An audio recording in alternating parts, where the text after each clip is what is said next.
right, hey, before I start, if you know who wrapped this car, don't tag me, don't DM me, don't put them in the comments or anything like that. This video isn't about who wrapped this car.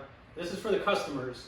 This is for you guys to know what to look for. I know I get a lot of shit about, like, I don't answer DMs and it takes so long to wait. This is an example of why you wait. So this customer, this car looks good. You guys can kind of see from where you guys are at, this car looks pretty good. We're gonna get up close and we're gonna show you what to look for and why you don't just let anybody wrap your car. And this person was charged a lot for this car. This isn't like my buddy wrapped this car or anything like that. That'd be fine. But this person actually paid to have this car wrapped. So this is for the customers. Like I said, I don't give a shit who wrapped it. This ain't about competition or anything like that, because who's ever doing this is, we don't have to worry about them. I'll just get right into it. There's certain things that are acceptable when it comes to wrapping cars. No wrap is going to be perfect. So you might have, depending on the condition of the paint, you might have some minor lifting inside big panel gaps like this. If there's no paint in there and there's nothing for it to stick to, especially over time, sometimes that is going to be acceptable. No wrap is perfect. We're not perfect. But some of the stuff on this car is just completely unacceptable. So we can start up here. There's a lot of patches on this car, and it looks like they were being cut on the hood. There's straight knife marks all over the hood of this wrap. Hopefully that shows up in the camera and you guys can see that. Curious to see how far this went and if this is in this person's paint. If this is in the paint, that's a whole nother level. You didn't just pay for a shitty wrap. Your car was damaged. So come around to the front bumper. Like I said, there's always going to be stuff that you got to replace, but this is really bad. None of this tension was set up right. We got a lot of lifting, and you can see like the bad tension when this pulls back. And that's why, like, you know, we tell people like, hey, anything installation related is covered for 6 months, because this has only been on here a couple weeks, and he said this stuff happened like day one. So this is going to happen like the first day if you have anything like this. And then like I said, if you have minor stuff like this that happens because sometimes you're at the mercy of the material, or you try to do it one way and it just didn't work, then you bring it back in and we would fix anything like that. That's a little extreme as far as lifting goes. That one a little crazy. All right, so we can get into these patches that I'm talking about. So sometimes, like, if you bust the wrap on a corner, or your corner is just not perfect, you can't just patch it with another piece. So almost every corner on this car has some kind of extra, like, material or patch, like, holding it in, because you can see the white now on the edge of that. So these little patches are on almost every corner on the car. If you can't do a corner, and the corner doesn't have to be perfect, but if you can't even do a corner like that, you can't be charging people yet. Like I said, if you get your buddy to do it or whatever like that, that's fine. Everybody's got to start somewhere, but you can't be charging people money if you're going to be doing corners like that. And then even worse, so it looks like up here they cut the seal. It's kind of hard to see, but it looks like the rubber trim was sliced and some of it's missing. I don't know if that was like that already, but that's something else you guys got to look out for. Like I said, the cut on the hood, there's a shitty wrap and there's damage to the car. All right, so this back bumper, we're kind of curious what the hell happened here.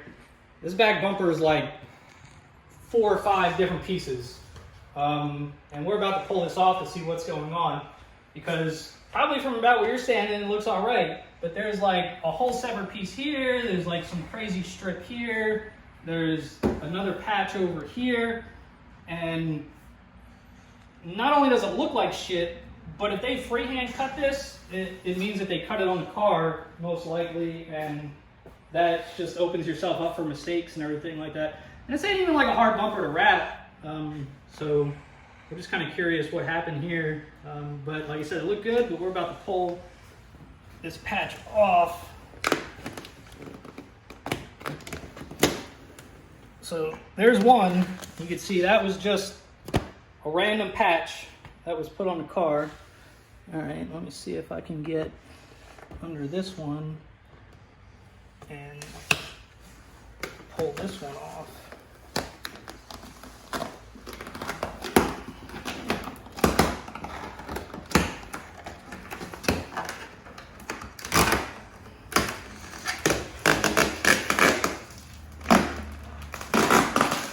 All right, so there's just two random patches that were put on the car. And now I kind of want to pull this down and see if I can see anything in the paint. So it's hard to tell if that's a glue line or a razor blade mark. There's definitely a line there. Let's see if you can see if the camera can pick that line up. I'm going to wipe it and see if it's some kind of leftover glue residue or if that's an actual razor blade mark. The camera picking it up? Mm-hmm.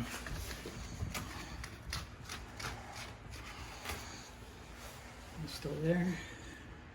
Yep. Yep. So, there you go. Like I said, I try to make this video for you guys as customers when you go to pay money, because now this car, hopefully this isn't deep enough that it's through the paint. Hopefully this can polish out and it didn't break the paint, because as soon as you break the paint, especially on some of the metal panels, then you got rust issues and stuff. So after we get all this taken off, we're gonna take pictures of it and let the customer know, like, hey, I know you didn't want to deal with whoever did this anymore, and you just wanted your shit done right, but at a certain point you might want to go back and try to deal with them damaging your car. That's messed up.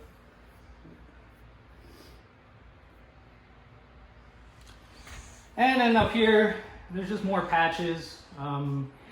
There's little pieces on the corner that are just separate pieces. Like I said, it's all over the car. This wasn't just one mistake. This is just not knowing what you're doing and convincing somebody, like, hey, give me money to wrap your car. And like I said, we just can't physically wrap everybody's car. There's not enough time, and there's just so many cars. But if you want to wait, I'm just trying to tell you that I think it's worth it. I said there's more patches. And then up here, so a lot of times you guys ask, like, when you guys ask for quotes, I'll ask what color the car is. So if you have a black car, super easy to wrap. This car was white, and you can see up here on the hood, or the roof, it's not even tucked all the way under the seal. If it was a black car, you probably never even noticed that. But on a white car, it's a little harder to wrap a white car because of those little things. You got to make sure that everything is exactly perfect. You got to go a little deeper behind windows and the gas tank and behind lights and stuff like that. And in seams, just to kind of create that illusion. We're not talking like straight all the way door jams, but you can see over here on this door jam, if you look all the way down in the corner, they covered the body line kind of where they should have, but then cut short all the way in. And that's all you got to do is cover enough to where the door's closed and you could see it, but for some reason they stopped short down on the bottom, and like they did it everywhere, they just didn't patch that one spot. So that's why sometimes a white car is a little more expensive. If you guys were wondering why I always ask for the color of the car. I think that's pretty much most of it. So this guy wasn't on my calendar. Our calendar is still super full out into like September now, but I felt bad because I wasn't able to get to this guy's messages, and he went somewhere else, and this is what ended up happening. So I told him, hey, drop it off. If I get done a car early, I got a couple days, I can get to it, and because part of me just kind of felt bad because he ended up with this, and this just makes rap look like shit, and we don't want that. And like I said again, this is about the customer. I don't give a shit who rapped it. Don't tag me. I'm not trying to start anything like that. I'm not calling him out. I didn't even ask the customer who did it. I told him I didn't want to know. We just want to make sure that we get his car looking right.